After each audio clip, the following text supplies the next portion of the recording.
celebrated swimsuit rookie and on-air personality. Make some noise for Mia.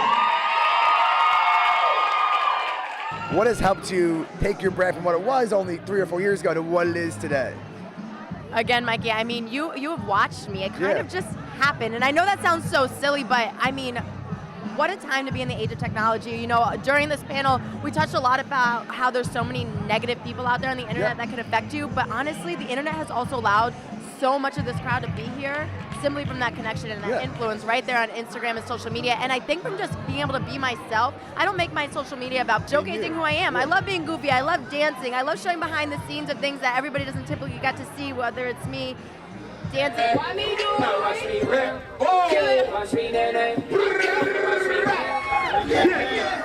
This place is awesome. Or just kind of verbally speaking anything that comes to mind and being vulnerable on there. And I've attracted that seems to be some of the best people, not only in New England, but around the world. Now that Sports Illustrated Swimsuit is kind of a check off the list, I've wanted to use that platform to capitalize on spreading love and light and being an advocate for self-acceptance. And I think that's been the greatest thing that's come about from this.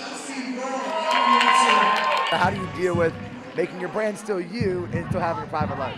It's a great question because, as I was saying earlier, you are damned if you do, damned if you don't.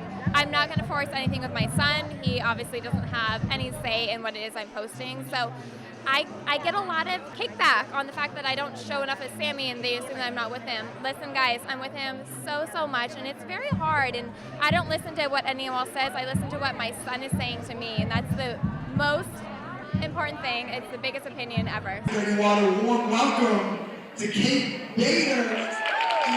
Why is it so important to, just like you did here on the Brand of Boston stage, to be you on social media, just be you 100%?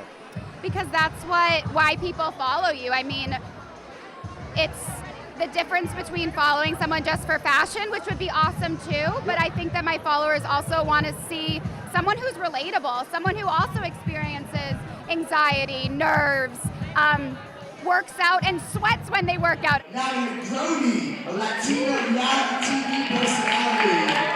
You were the most trending, hated and loved all in one. Talk about, negative hate on social media and how you deal with it. I used to get upset about it, but 3 years in the industry, I'm like, I literally laugh at it. I'm like, you're wasting, you know me, I don't know you. You're wasting your time hating on me. And I'm like, well, thank you. You're getting me more engagement, honey. So sometimes, once in a blue, I'll check people because I do need to set the standard if it's something I need to address.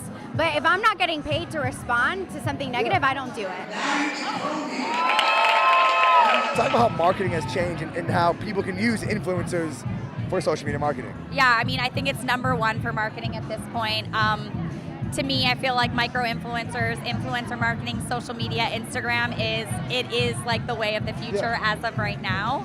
I think if brands can really tap into that and tap into local influencers and maybe smaller influencers, it's a game changer in terms of getting their product out there and getting their name out there. Well, thank you so much for joining us. High five. Yeah. Give me a hug. You're the best. Thank you so much. Thank you.